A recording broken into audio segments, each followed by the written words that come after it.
வணக்கம் ஃப்ரெண்ட்ஸ், நான் உங்களுமா அனைவருக்கும் வீக்கெண்ட் நல்வாழ்த்துக்கள். இன்றைக்கி நம்ம ஒரு அட்டகாசமான ஈவினிங் ஸ்நாக் தான் செய்ய போகிறோம். என்னன்னு கேட்டிங்களா, எல்லாருக்கும் ரொம்ப பிடிச்ச எல்லா வயசு இருக்கவங்களும் சின்னவங்கலேருந்து பெரியவங்க வரைக்கும் எல்லாருமே விரும்பி சாப்பிடக்கூடிய அரிசி பொரி தான் இது. இந்த பொரியை வச்சு ஒரு சூப்பரான ஒரு மசாலா பொரி செய்ய போகிறோம். அதுக்கு தேவையானது கேரட் கிரேட் பண்ணி வச்சுருக்கேன்.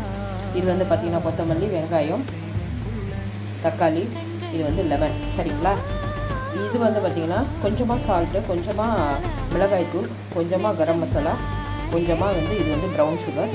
ஸோ இது எல்லாத்தையுமே வச்சு இப்போது ஒரு அட்டகாசமான ஈவினிங் ஸ்நாக் செய்யலாம். இந்த ஈவினிங் ஸ்நாக் வந்து இது நீங்கள் நம்ம அந்த ரோட்லலாம் கூட நம்ம போகும்போது, வெளியில் போகும்போது நம்ம பார்த்துருப்போம் இல்லையா, அதே ஸ்நாக் தான் இது. இது வந்து நம்ம வீட்டில் இப்போது செய்கிறோம். சரிங்களா, ஃப்ளேமே கிடையாது, டைரெக்டாக அப்படியே எடுத்து இங்கே இருக்கிறது எல்லாம் அப்படியே ஆட் பண்ணிடலாம். இது எதுக்காக அப்படின்னா, கொஞ்சமாக இந்த டொமேட்டோ கெச்சப் ஆட் பண்ணும்போது உங்களுக்கு அந்த ஸ்வீட் டேஸ்ட்டு, அது மட்டும் இல்லாமல் இந்த இது இருக்கு இல்லையா ப்ரௌன் சுகரு, அதுவும் வந்து லைட்டாக ஸ்வீட் டேஸ்ட்டு. இந்த லெமன் வந்து அந்த புளிப்பு டேஸ்ட்டு. லெமனுக்கு பதிலாக நீங்கள் சாட் மசாலா இருந்துச்சுன்னா அதுவும் ஆட் பண்ணிக்கலாம். இன்றைக்கி என்கிட்ட சாட் மசாலா இல்லை, காலி ஆகிடுச்சு.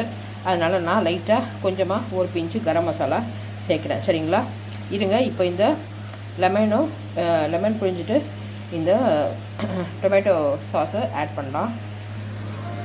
பாருங்கள் ஃப்ரெண்ட்ஸ், லெமன் ஆட் பண்ணிவிட்டேன். இப்போ வந்து இந்த டொமேட்டோ சாஸ் உங்களுக்கு அளவுக்காக நான் இது காமிச்சிருக்கேன். அரௌண்ட் ஒரு 1 சின்ன ஸ்பூனில் ஒரு ஸ்பூன் சேர்த்துக்கோங்க.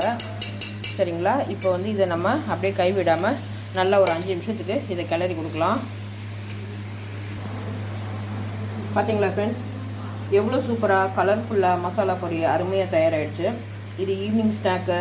நீங்கள் அதே மாதிரி குழந்தைங்க வந்து ஸ்கூல்லேருந்து வரும்போது அவங்களுக்கு சாப்பிட்றதுக்கு நீங்கள் கொடுக்கலாம். வீக்கெண்ட்ஸில் ஈவினிங்கில் செஞ்சு சாப்பிட்லாம். இதுக்கு ஃப்ளேம் எல்லாம் எதுவுமே தேவை கிடையாது. ஜஸ்ட்டு நம்ம வீட்டில் இருக்கிற ஐட்டம்ஸை வச்சு, இன்க்ரீடியன்ஸை வச்சு நம்ம அப்படியே பண்ணிக்கலாம். இது ப்ரிப்பரேஷன் டைமே இப்போ நான் பண்ண டைம் தான், லெஸ் தேன் 10 மினிட்ஸ். அதாவது நம்ம இந்த காய்கறியெல்லாம் கட் பண்ணி வச்சுட்டோம் அப்படின்னா லெஸ் தேன் 10 மினிட்ஸ் தான். ஸோ அட்டகாசமான மசாலா பொடி சூப்பராக தயாராகிடுச்சு. நீங்களும் இதே மாதிரி செஞ்சு பாருங்கள். செஞ்சு பார்த்துட்டு எப்படி இருக்குன்னு கமெண்ட்ஸில் சொல்லுங்கள். உங்களுக்கு சைனிங் ஆஃப். மறக்காமல் லைக் பண்ணுங்கள், ஷேர் பண்ணுங்கள், சப்ஸ்கிரைப் பண்ணிக்கோங்க. Tata, bye bye, take care.